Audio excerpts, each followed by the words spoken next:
Good morning, Radhe Radhe. तो अपन BSc first का जो अपने लेक्चर चल रहा था, अपने जो मैकेनिक्स बुक चल रही थी उसमें अपन ने कहाँ तक कर लिया था। जो लास्ट लेक्चर था, लास्ट लेक्चर में अपन ने कर लिया था जो अपने झुके हुए निर्देश तंत्र के लिए रूपांतरण समीकरण निकालना था अपने को।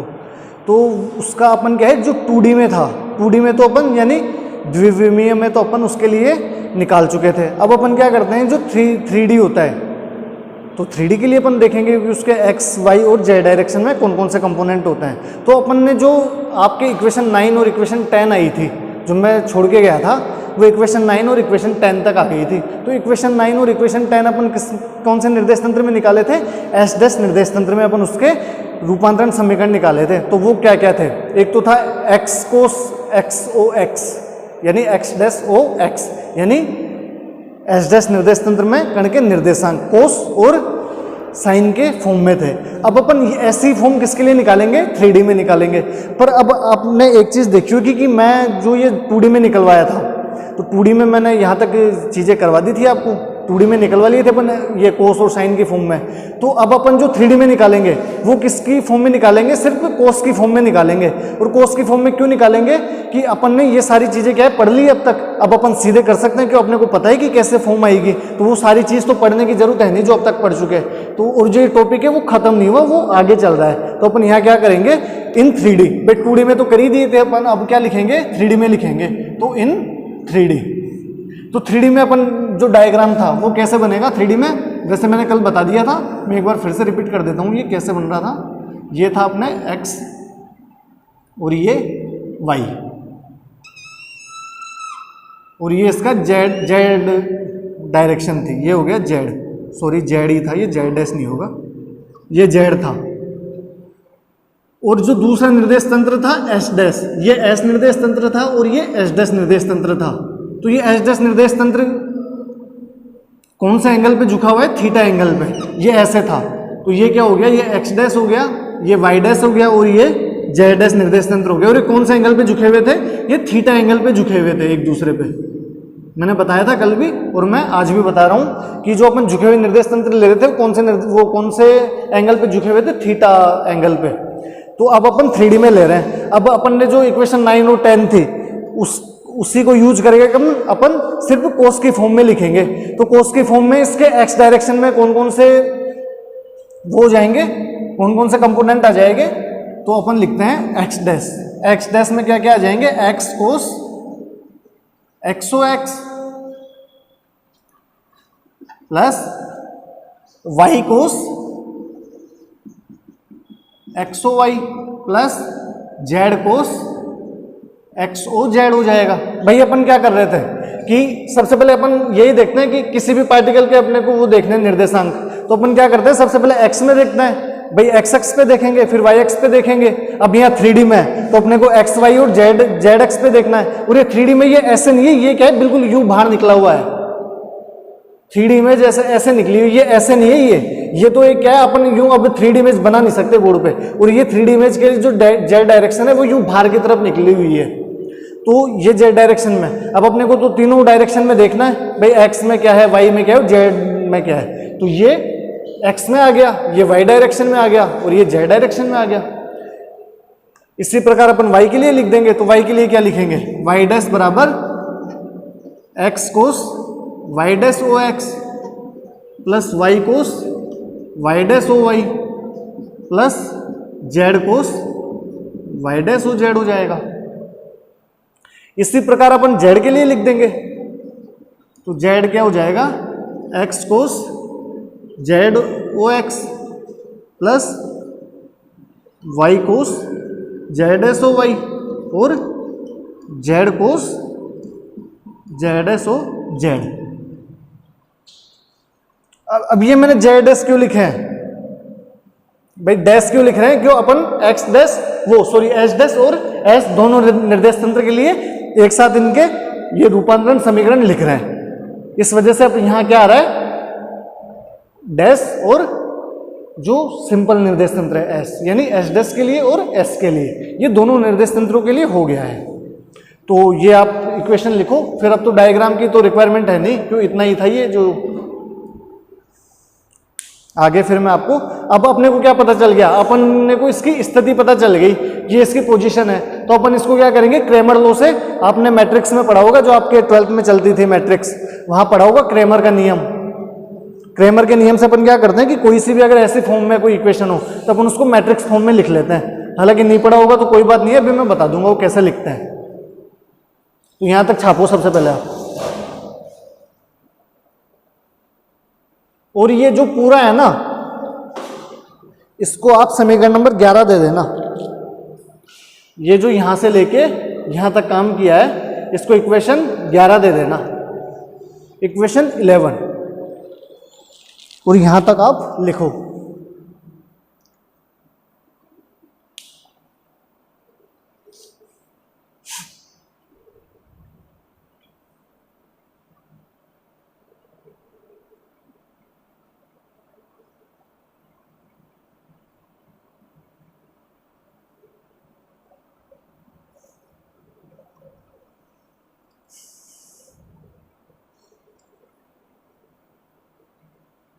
ये सारी चीजें अपन ने इक्वेशन जो मैंने 9 और 10 लिखवाई थी वहीं से यूज करके लिखे हैं। अब वहां तो अपन क्या कर रहे थे, 2D में देख रहे थे, तो अपन कोस और साइन की फॉर्म में लिख रहे थे। अब अपने को सिर्फ कोसाइन के लिए देखना है, यानी सिर्फ कोस के लिए देखना है अपने को। नहीं, अगर अपन कोस के और साइन के लिए सोल्व करेंगे ना, तो फिर तो करते रहो, बैठे रहो फिर लेके इसको। अपने को तो इजी फॉर्म देखना है, तो अपन किसके लिए देखेंगे, सिर्फ कोस के लिए देखेंगे।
तो यहां तक आपने लिख लिया होगा।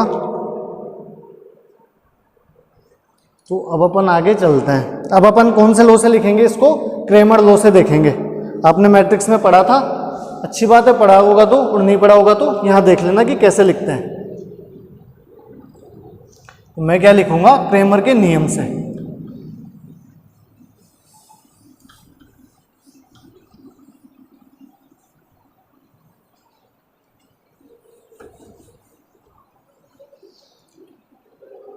चलो कोई बात नहीं, मेरे को तो पता ही है इक्वेशंस क्या है, क्यों, मैं तो सिर्फ बना के लिख रहा हूँ। ये आप देख लेना आपके जो इक्वेशन 11 है कि मैंने कैसे लिखा है।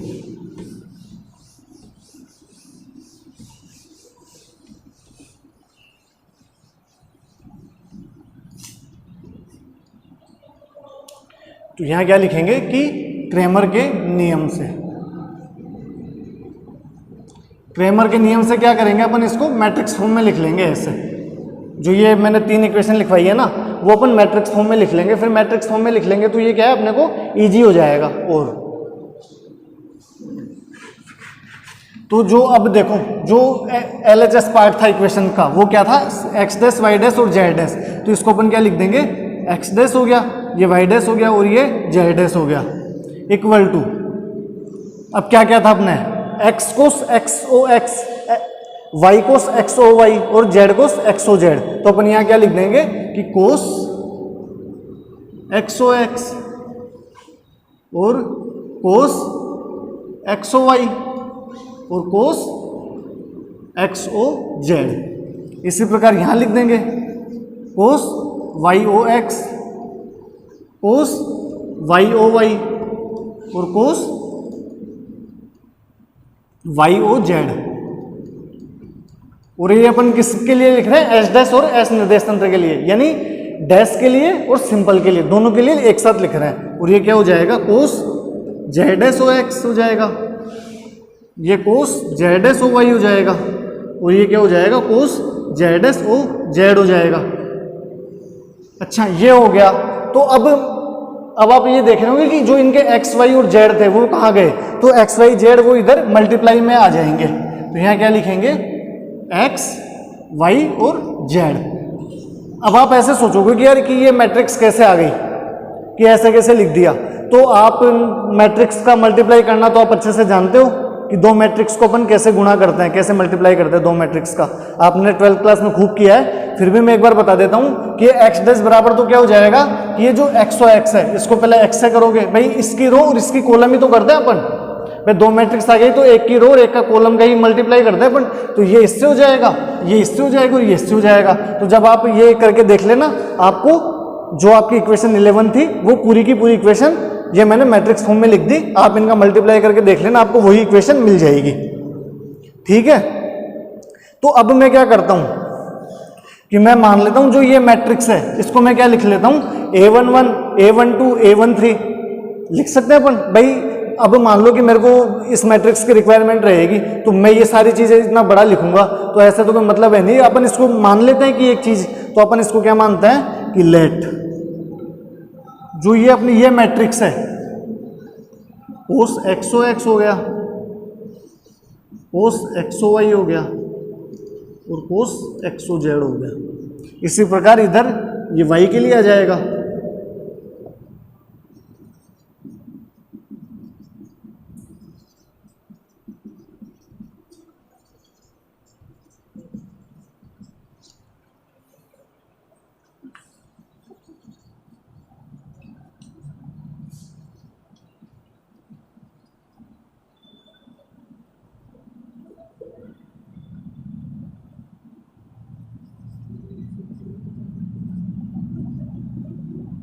तो मैं इसको क्या मान लेता हूं?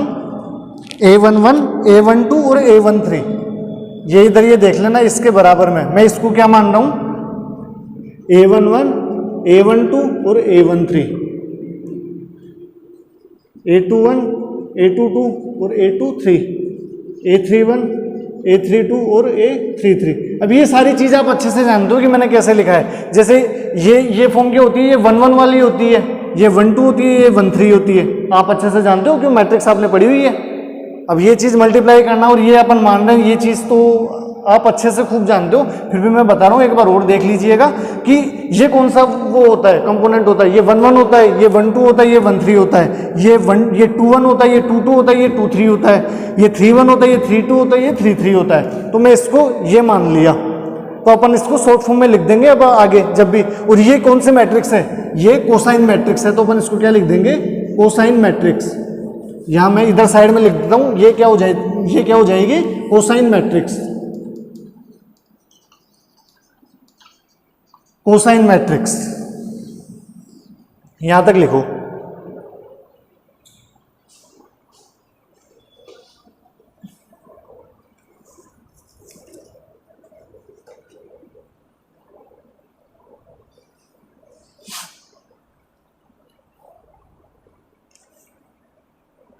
और जो ये अपन ने ये क्रैमर लॉ से ये लिखा है ना, इसको आप क्या दे दोगे? इक्वेशन 12 दे देना इसको। ये अपनी इक्वेशन 12 हो गई।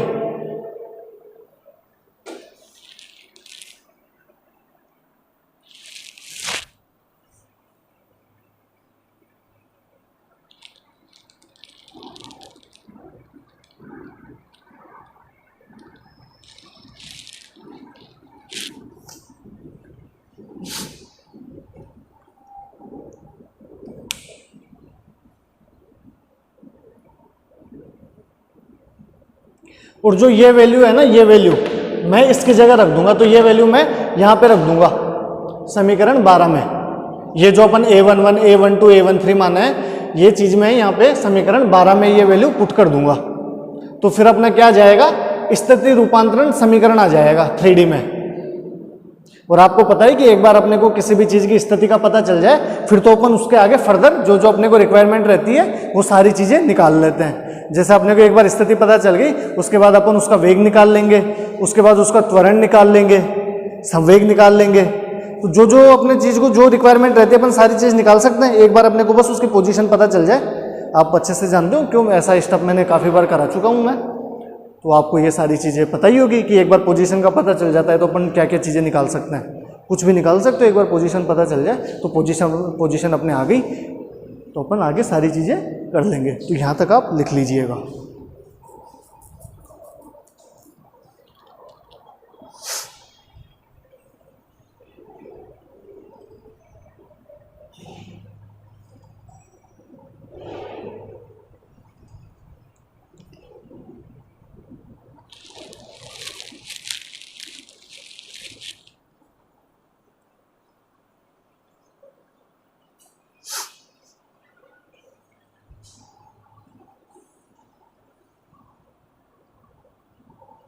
और थोड़ा सा आपको होमवर्क भी दे देंगे, जिससे क्या है आप कल की छुट्टी रहेगी तो कर लेना आराम से।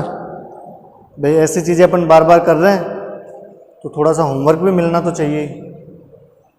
हो जाता है तो अच्छी बात है, नहीं होगा तो मैं करवा दूंगा अगले लेक्चर में।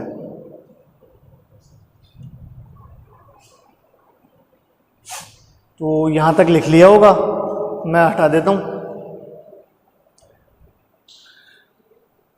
तो मैं क्या लिखूंगा यहाँ पे कि समीकरण 12 में ये वैल्यू रखने पर, ये जो कोसाइन मैट्रिक्स का मान था वो ये वैल्यू मैं यहाँ समीकरण 12 में रख दूंगा।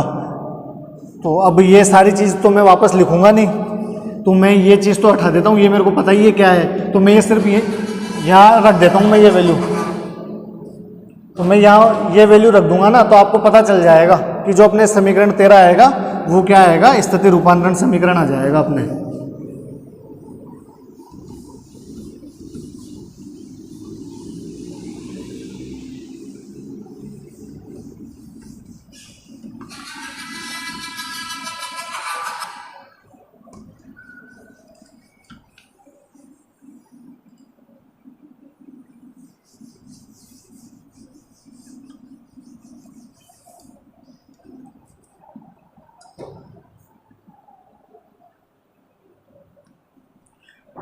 तो यहाँ क्या लिखोगे आप कि समीकरण 12 में कोसाइन मैट्रिक्स का मान रखने पर, यहाँ लिख लेना समीकरण 12 में कोसाइन मैट्रिक्स का मान रखने पर,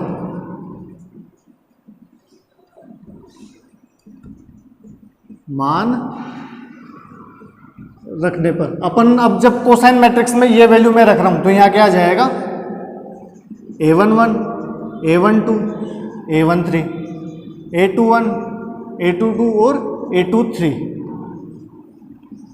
a31 a32 और a33, और इधर ये क्या आ जाएगा, एक्स वाई जेड आ जाएगा, एक्स वाई और जेड।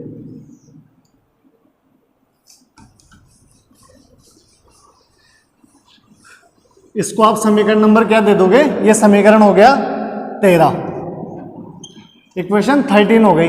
जो इक्वेशन 13 है वो क्या है अपना, स्थिति रूपांतरण समीकरण है। तो यहाँ क्या लिखेंगे कि समीकरण 13 स्थिति रूपांतरण समीकरण कहलाती है। तो ये चीज लिख लो यहाँ पे, समीकरण 13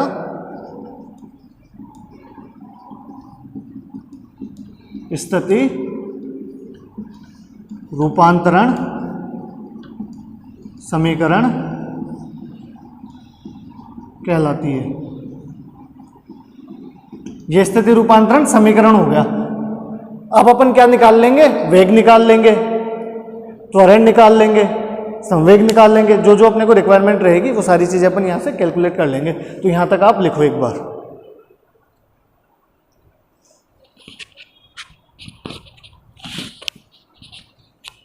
आप यहां तक की चीज कंप्लीट करो, 1 मिनट।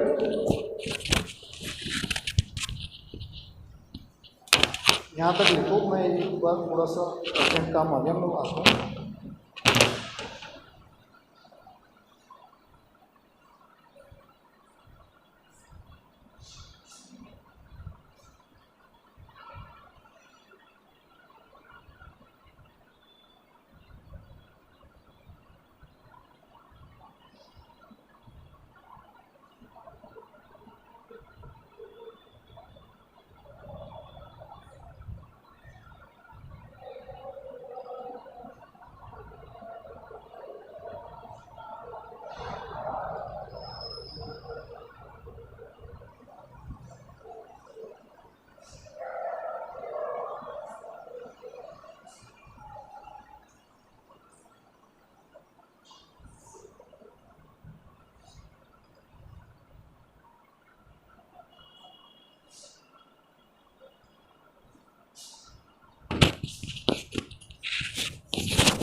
तो अपने क्या आ गया, स्थिति रूपांतरण समीकरण आ गया। तो यहाँ तक लिख लिया होगा आपने, तो मैं ये हटा देता हूँ। अब अपन क्या निकालेंगे, अब अपन निकालेंगे वेग रूपांतरण समीकरण। तो अपने को इस इक्वेशन की अपने को रिक्वायरमेंट रहेगी, तो मैं इसको रहने देता हूँ ऐसे ही। तो मैं यहाँ क्या लिखूंगा कि वेग रूपांतरण समीकरण से, वेग रूपांतरण समीकरण, वेग रूपांतरण समीकरण, ये हेडिंग डाल दिया। तो अपन क्या, अब वेग कैसे निकालते हैं, स्थिति का एक बार अवकलन करने पे वेग आ जाता है। आप जानते हो, एक बार डेरिवेटिव कर दो टाइम के रेस्पेक्ट में, समय के सापेक्ष एक बार अवकलन कर दो, अपने क्या आ जाएगा, वेग आ जाएगा। तो यहाँ क्या लिखेंगे कि समीकरण 13 से, ये समीकरण 13 से, तो समीकरण 13 है ही अपने, तो मैं क्यों मिटाऊं इसको, भाई वापस लिखना पड़ता है मेरे को, ऐसे रहने देते हैं, टाइम बच गया, आपको पता है ही। तो यहां से समीकरण 13 से अब मैं क्या करता हूं, इसको वापस, ये अभी मैट्रिक्स फॉर्म में, मैं इसको इक्वेशन वाली फॉर्म में लिख देता हूं। तो कैसे लिखेंगे, सबसे पहले एक्स डैश के लिए लिखते हैं। तो एक्स डैश के लिए क्या होगा, a11 x हो जाएगा, a12 y हो जाएगा, a13 z हो जाएगा। भाई अपन इसकी रो इसकी कॉलम को ही तो मल्टीप्लाई करते हैं, तो ये क्या हो जाएगा, a11 x plus a12 y plus a13 z। इसी प्रकार y डैश के लिए क्या हो जाएगा, a21 x हो जाएगा, a22 y हो जाएगा और a23 z हो जाएगा। भाई ऐसा ही होता है इसकी रो और इसकी कॉलम। और अपन z डैश के लिए लिखेंगे तो वो क्या हो जाएगा, a31 x हो जाएगा, a32 y हो जाएगा और a33 z हो गया। इसको आप समीकरण नंबर दे दो 15 पूरी को। अभी तो ये त्वरण नहीं है अपना, ये पोजीशन ही है, ये स्थिति है। अब पोजीशन कैसे निकालते हैं, अगर मैं इस समीकरण 15 का एक बार अगर मैं टाइम के रेस्पेक्ट में मैं डेरिवेटिव कर दूं तो अपने क्या आ जाएगा, अपने वेग आ जाएगा। तो एक बार यहां तक लिखो, फिर मैं आपको वेग भी निकाल के बताता हूं।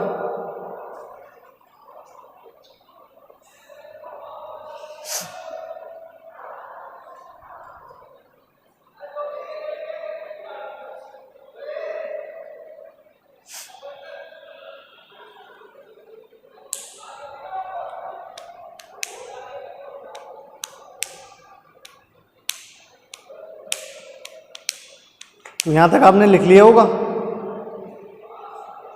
देखते हैं आगे क्या करते हैं वो। तो मैं यहाँ हटा देता हूँ, अब इसकी अपने को रिक्वायरमेंट नहीं है, ये मैं रहने देता हूँ नीचे जो समीकरण 15 लिखे हैं अपन।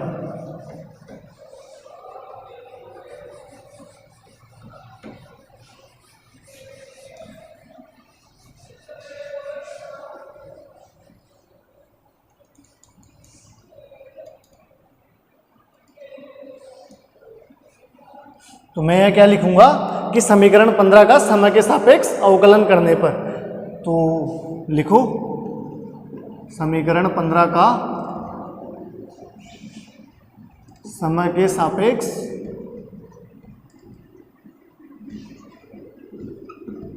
अवकलन करने पर। जब मैं इसका एक बार टाइम के रेस्पेक्ट में डेरिवेटिव कर दूंगा, ये मैट्रिक्स फॉर्म नहीं है, ये मैं पूरे को एक साथ लिखा हूं, कहीं आप इसको मैट्रिक्स बना दो, ये ऐसा है।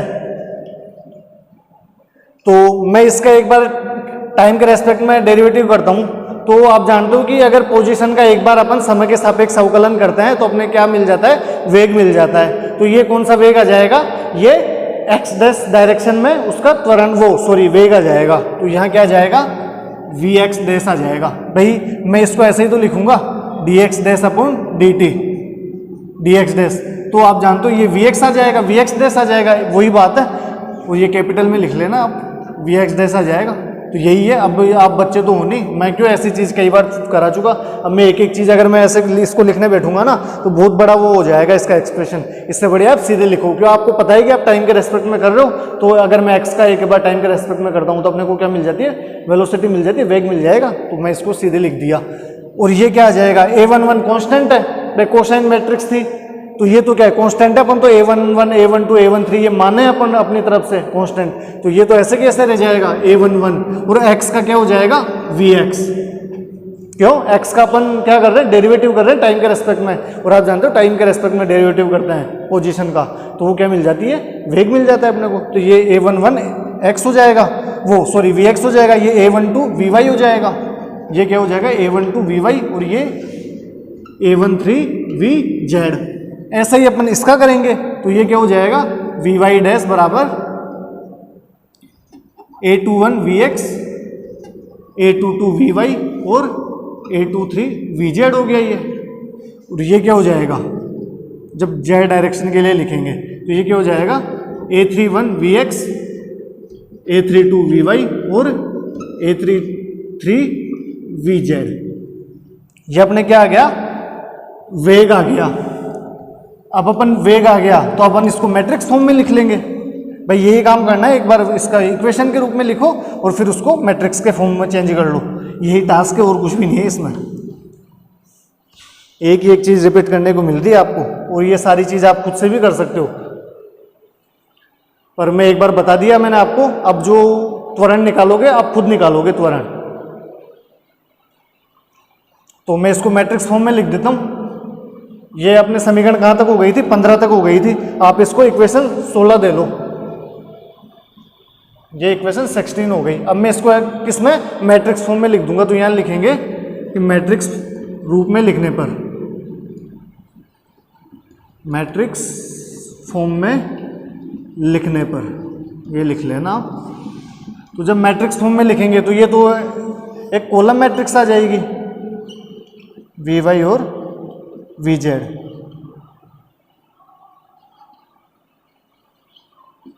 ये क्या हो जाएगा, A11 हो जाएगा, जैसे अपन वहाँ लिखे थे A11 A12 A13 A21 A22 A23 A31 A32 और A33।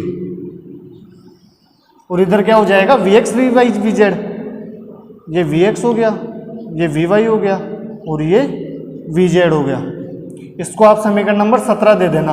अब मेरे को एक चीज़ बताओ, अगर मैं इसको इससे इसको इससे इसको इससे, यानी कॉलम और रो ही तो मल्टीप्लाई, वो सॉरी इसकी रो इसका कॉलम मल्टीप्लाई होगा, ऐसे ही होता है। तो मैं क्या करूंगा, A11 VX हो जाएगा, A12 VY हो जाएगा, A13 VZ हो जाएगा। तो जब मैं इनको मल्टीप्लाई करूंगा तो अपने वापस यही फॉर्म आ जाएगी जो इक्वेशन 16 है। तो यहाँ अपन क्या लिख देंगे कि यह वेग रूपांतरण समीकरण कहलाता है। यहाँ जो ये नीचे की जगह आप ये लिख लेना, ये जो मैं लिखा रहा हूँ यह वेग रूपांतरण समीकरण कहलाता है।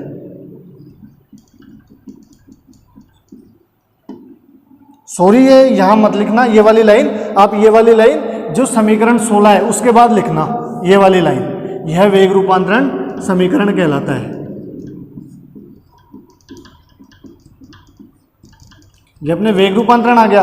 अब त्वरण आप खुद निकालोगे।